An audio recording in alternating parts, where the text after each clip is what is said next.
A bird snaps its beak like a gunshot. Another dances like gravity took the day off. Feathers explode into colors that feel illegal. No warning, no context, just motion. Pure disruption. This is a world where rules bend. Forests, swamps, cliffs, and skies stitched together by defiance. Shapes too strange, behaviors too specific. Birds that look like accidents, but aren't. Some hunt without moving, some flirt like performance artists, some fly for weeks without landing. A lifestyle choice. Survival, rewritten, beauty, weaponized. They weren't supposed to exist like this, and yet they do, perfectly. So the question lingers, who decided what normal was? And why didn't these birds listen? Something moves in the swamp, slowly, painfully slowly. A shape that looks less like a bird and more like a mistake that refused to apologize. The shoebill doesn't glide, it exists. 6 feet of prehistoric posture, gray, rigid, judgmental. Its face, a beak shaped like a wooden clog, with opinions, strong ones. It stands still for hours, literal hours, not resting, not thinking, just waiting, like someone who showed up to work early and is committed to being uncomfortable about it. Fish pass, frogs pass, time passes. Then, violence. That beak snaps shut with a sound like a branch breaking. Lungs jump, fish disappear. The swamp resumes breathing. One clean move, because missing isn't an option when your entire personality is patience. Courtship is worse. 2 shoebills bow stiffly at each other in total silence, clattering their beaks like awkward co-workers forced into team-building exercises. Romance, if romance were designed by fossils. And here's the payoff, the irony. This bird looks like it hasn't evolved since dinosaurs, but it has, perfectly. Every inch of that ridiculous beak is tuned to grab slippery prey and end arguments instantly. No flair, no speed, just control. In a world obsessed with motion, the shoebill wins by refusing to move at all. Something sprints across the grasslands, not flies, sprints. Long legs slicing through heat shimmer, like a bird that quit being a bird halfway through orientation. This is the secretary bird, all height, all attitude. A raptor that decided the ground was where the real drama lives. Eagle face up top, runway model legs below. An identity crisis, executed flawlessly. It hunts on foot. Miles of walking, stomping, kicking. Snakes don't get chased, they get punished. One precise stomp can hit with more force than a boxing glove. Venom? Irrelevant. The ground handles the paperwork. Watching it work feels personal. It doesn't rush. It doesn't panic. It just walks toward danger like it's late for a meeting, and danger suddenly regrets existing. And then there's the look, black feathers trailing behind its head like quill pens. The reason early settlers thought it resembled an old office clerk. Which is funny, because no secretary in history has ever solved problems this violently. Courtship? Aerial spins, wing flashes, a little flair, but still restrained. Even romance here feels professional. Here's the twist. Most birds avoid the ground because it's risky. Predators, exposure, chaos. The secretary bird leans into it. While others escape upward, this one dominates downward. And somewhere ahead, another bird breaks the rules in a very different way. Something clears the forest floor, meticulously, leaves tossed aside, twigs removed. This isn't feeding, it's stage prep. Meet the bird that treats romance like a TED Talk with choreography. Tiny body, nuclear colors, a bald blue head crossed by a glowing black line, like nature accidentally installed a loading bar on its face. Wilson's bird of paradise doesn't just dance, it engineers the experience. The male builds a bare patch of ground, cleans it obsessively, then waits. Still, silent. Watching, like a performer pretending not to care if anyone shows up. Then she arrives, and reality bends. He snaps into motion, hopping, spinning, flashing colors that shouldn't coexist. Yellow cape up, green chest blazing, eyes locked on her like he's trying to hypnotize a mortgage approval. Every move precise, no improvisation. Miss one beat, and she leaves. Immediately. No notes, no closure. Here's the cruelty. Females don't care how long he practiced. Weeks of rehearsal can be erased in seconds. Wrong angle, wrong rhythm, audition over. And yet, he keeps dancing, perfecting, refining. Because survival here isn't about strength or speed. It's about being unforgettable for the right 3 seconds. Somewhere nearby, another bird rewrites the rules again. This time, by growing something that absolutely shouldn't exist. Something swings in the shadows. Not a branch, not a vine. It moves when the bird breathes. This is the long-wattled umbrella bird, a black silhouette with a throat that looks like it's melting. A feathered creature that appears to be wearing a biological necktie, 6 inches long, soft, pendulous, entirely unnecessary for survival. And that's the point. By day it's quiet, almost boring, perched high, barely moving, eating fruit like a bird that clocks in, does the job and leaves no impression. Then breeding season arrives, and the forest hears it. A low, hollow boom rolls through the canopy. Not loud, but deep, subwoofer deep. The wattle stretches and sways as the sound vibrates through it, a living amplifier. Females don't see him first. They feel him. The visual doesn't help.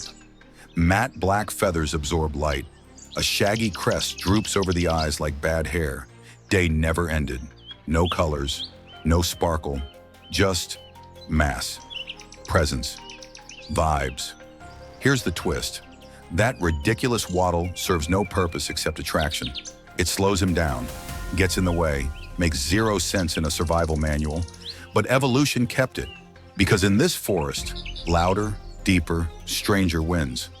And somewhere above, another bird ignores proportion entirely by growing a bill longer than its own body. Something hovers in place, vibrating, then the bill enters first, absurdly long, like the bird forgot to stop growing it. This is the sword-billed hummingbird, a creature so committed to excess it looks like a physics error. The bill is longer than its body, longer than its head, chest, and dignity combined. It shouldn't fly, it definitely shouldn't maneuver, and yet it does, perfectly. Everything about its life revolves around flowers no one else can use. Deep, tubular, locked away like biological safes. Other hummingbirds give up. This one leans in, literally, inserting that blade of a bill all the way to the nectar, like it was purpose-built for one job. Because it was, but the daily struggle is brutal. Perching is awkward. Preening is complicated. Sleeping requires pointing the bill straight up like a living weather vane. Imagine carrying a ladder everywhere, including bed, romance included. And still, it works. Here's the payoff, the irony. That ridiculous bill isolates it from competition. No rivals, no crowd, just exclusive access to food designed around its proportions. Evolution didn't overshoot. It specialized. Extreme form, extreme niche, perfect match. While other birds compromise, this one commits, fully, unapologetically. And somewhere in the dark canopy nearby, another bird breaks the rules by doing almost nothing at all, turning stillness into survival. Something is watching you, but it refuses to move at all. A shape fused to a branch, eyes barely open, pretending the concept of life is optional. This is the great Potu, a bird whose main survival strategy is commitment. It doesn't hide behind leaves. It doesn't run. It becomes a broken piece of wood and dares the universe to argue. By day, it freezes. Beak angled up, body stretched, feathers patterned like bark that's seen things. Even its eyelids cooperate, thin slits that let it see without looking alive. Predators scan right past it, because nothing this still feels real. Night flips the switch. Those eyes, massive, yellow, unsettling, open wide. The mouth expands like a trapdoor. Insects vanish midair. Bats get nervous. Silence becomes hunting equipment. And then there's the voice. A low, echoing wail pours out of the darkness. A sound that feels less like a bird and more like the forest admitting something is wrong. Locals don't like it. For centuries, neither did their sleep. Here's the twist. The great Potu is terrible at flying long distances. Weak legs, minimal stamina, no speed advantage. So it chose invisibility instead. While others evolved weapons or beauty, this one evolved nothingness. And somehow, that's enough. But nearby, another bird breaks the rules in a louder, messier way by refusing to grow up at all. Something flaps through the swamp, badly, wings everywhere, balance questionable, smell unmistakable. This is the Hotsun, a bird that looks like it escaped from a children's book about bad decisions. Spiky crest, red eyes, blue face, and the flying ability of a confused pillow. Nothing about it suggests success until you notice the chicks. They hatch with claws on their wings. Actual claws, like tiny screaming reminders that dinosaurs never fully clocked out. When danger shows up, the chicks don't fight, they jump straight out of the nest into water. Gone. Later, they climb back up the tree using those claws like feathered parkour experts. Adults are no less rebellious. Instead of digesting food normally, the Hotsun runs a fermentation chamber in its chest. Leaves go in, bacteria take over. Gas happens, a lot of gas. The result? A bird that smells like a compost bin with opinions. Predators learn fast. Don't bite the salad fermenter. Flying suffers. Chest muscles are sacrificed for digestion. Takeoff is chaotic. Landings are worse. Grace is not on the menu. And yet, it survives. Here's the irony. The Hotsun didn't evolve forward. It sidestepped. Took an ancient path. Kept old traits. Ignored efficiency. While others optimized, this one opted out. And above the wetlands, another bird breaks the rules by staying airborne so long it almost forgets the ground exists. Something flashes in the mist. Orange. Too orange. Like a warning sign, learn to fly and then refuse to tone it down. This is the Andean cock of the rock, a bird that looks like it lost a bet with subtlety and doubled down. Neon orange body, gray wings, and a head crest so oversized it covers the beak completely, like a helmet designed by ego. Males gather in leks, forest dance floors carved into shadow. No nests, no food, just vibes. They hop, bow, flap, call, again and again. All of them at once, a chaos of orange bouncing in the dark like living signal flares. Females watch, quietly, judging everything. The competition is brutal. Most males will never mate, ever. Years of dancing, zero payoff. Imagine rehearsing for a role your entire life and never being cast. Natural selection is cold like that, and yet they keep showing up because the payoff is visibility. In dense cloud forest where light barely exists, orange wins. The brightest male cuts through the green noise. Motion plus color equals attention. Attention equals genes passed on. Here's the irony. That ridiculous crest ruins aerodynamics, makes flying clumsy, increases predation risk. But evolution didn't care. In this forest, being seen matters more than being safe. And somewhere downstream, another bird breaks the rules not with color, but with symmetry so perfect it feels intentional. Something hangs in the sky, unmoving, wings stretched wide, not flapping, not drifting, just owning the air. This is the magnificent frigate bird, a bird that treats gravity like a suggestion. Long wings, forked tail, body so light it feels unfinished. Landing is optional. Flying is permanent. It can stay aloft for days, weeks, riding thermals, stealing lift, sleeping with half its brain while the other half keeps it airborne. The ocean rolls beneath it like a screensaver. Endless, irrelevant. But here's the problem. It can't land on water. Those feathers aren't waterproof. Touch the surface and it's over. So this bird cheats, relentlessly. It hunts by harassment, chasing other seabirds until they panic and drop their food. Mid-air theft, no shame, no apology, just efficiency. Then comes breeding season and the visual escalation. Males inflate a red throat pouch the size of a balloon, glowing, fragile, ridiculous. They rattle wings and call out like they're advertising questionable life choices. Females circle overhead, unimpressed. One wrong bounce, and she keeps flying. Here's the twist. This bird sacrificed everything for the sky. Swimming? No. Walking? Barely. Landing? Risky.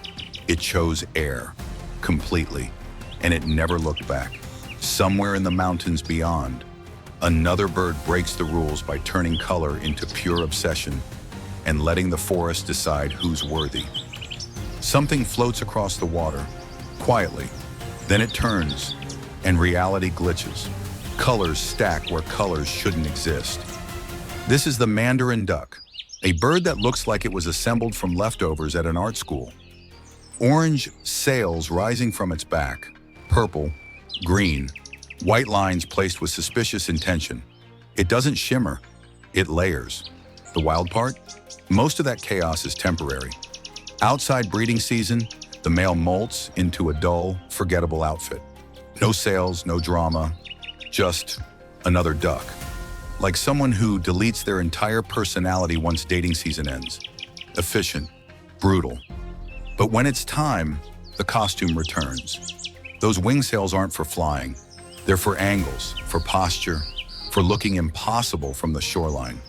The male swims past females slowly, deliberately, letting the geometry do the talking. No chasing, no noise, just confidence and color management. Here's the irony. This bird lives in forests and quiet ponds, not reefs, not rainforests, calm places, muted backdrops, which makes the colors louder. Evolution didn't pick flashiness for survival here. It picked it for contrast. Against brown water and green leaves, this duck becomes unforgettable. And somewhere farther east, another bird breaks the rules by growing beauty so extreme it becomes a burden, dragging sound, memory, and obsession behind it. Something darts through the trees, and then the tail arrives late, long, flowing, impractical, like a thought that refuses to end. This is the Indian paradise flycatcher, a small bird carrying an absurd amount of confidence behind it. The male grows tail streamers longer than his entire body, white or chestnut ribbons that drag through branches, snag on twigs, and announce his presence to everyone, including predators, especially predators. Flying becomes a negotiation. Sharp turns, risky, dense foliage, a nightmare. Every chase is a gamble. Will the tail follow, or will physics finally complain? And yet, females love it. He hunts insects mid-air, tail streaming behind like punctuation. Each swoop slower, each move exaggerated. Imagine trying to do your job while wearing a cape twice your height and still being judged on performance. There's no practical benefit here. The tail doesn't help him eat, or escape, or survive storms. It exists for one reason only: to be seen, to signal health so extreme he can afford the inconvenience. Here's the twist. The longest tails don't belong to the strongest flyers.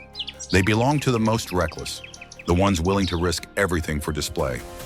In this forest, survival isn't subtle, and somewhere nearby, another bird breaks the rules by becoming so iconic it feels mythical, a shape that history itself refuses to let fade. Something glides through the cloud forest, slow, regal, like the air itself decided to behave. This is the resplendent quetzal, a bird so carefully designed it feels ceremonial. Emerald body, crimson chest, and a tail that doesn't trail, it follows.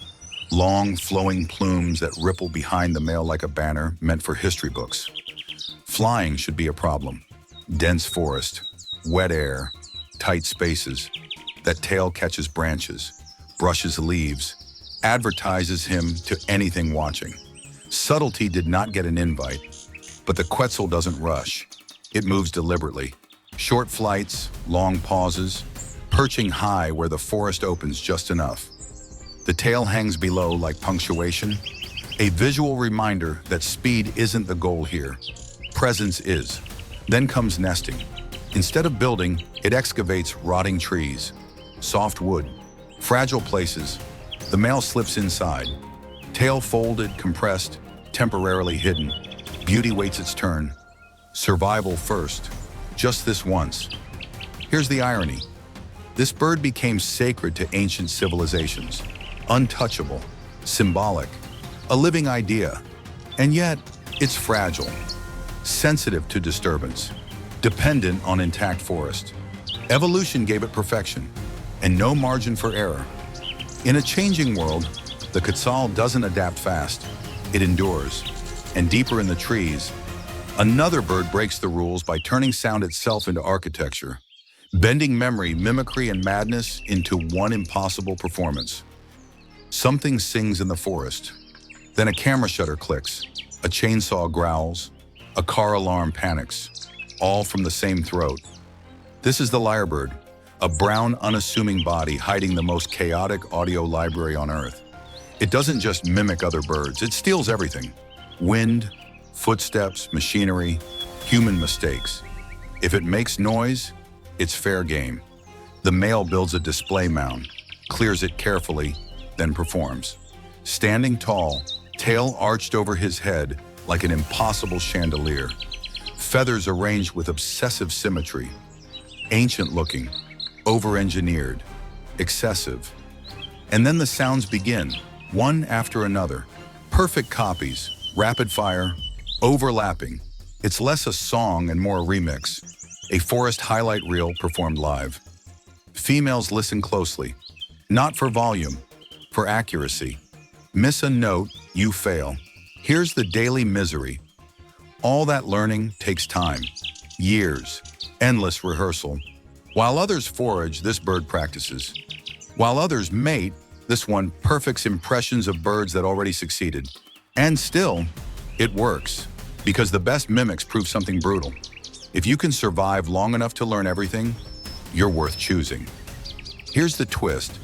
The lyrebird doesn't evolve new sounds. It archives the world. And somewhere beyond the trees, another bird breaks the rules by turning vision into illusion, drawing patterns so large they barely fit inside the jungle itself. Something clears a patch of jungle floor, slowly, deliberately, like an artist preparing a canvas no one asked for. This is the great Argus, a bird that turned feathers into architecture. Brown body, modest head, nothing flashy until the wings open. Then the forest fills with eyes, hundreds of them. Perfect circles painted across feathers so long they drag on the ground like ceremonial curtains. The male doesn't dance wildly, he unfolds, step by step, wing by wing, creating a living wall of illusion around the female, blocking out the world. No escape routes, just symmetry, depth, precision. Every eye spot must align. Any tear, any missing feather, the spell breaks. Years of growth ruined by one bad molt. Imagine building a cathedral, out of paper, in the rain. Daily life is inconvenient. Those wings make flying awkward. Moving through dense jungle is a constant negotiation. Predators notice, branches grab, everything resists the excess. But when it works, it really works. Here's the irony. The female chooses based on imperfection avoidance. Not strength, not speed, just flawlessness. The male that survives long enough to keep every feather intact earns one moment of attention. Evolution didn't reward efficiency here, it rewarded obsession. And deep in the caves beyond the forest edge, one last bird breaks the rules entirely by choosing darkness, sound, and echo over sight itself. They weren't mistakes, not glitches. Each one bent the rules just enough. Patience over speed, excess over safety, sound over sight. Fragments of defiance stitched into feathers. Quiet choices, loud consequences. Some traded comfort for beauty, others traded beauty for survival, and somehow it all worked. Not because nature is fair, but because it's curious, relentless, willing to try anything once, and keep it forever if it succeeds. So maybe the rules were never rules at all, just suggestions. And somewhere out there, something stranger is already testing the next one.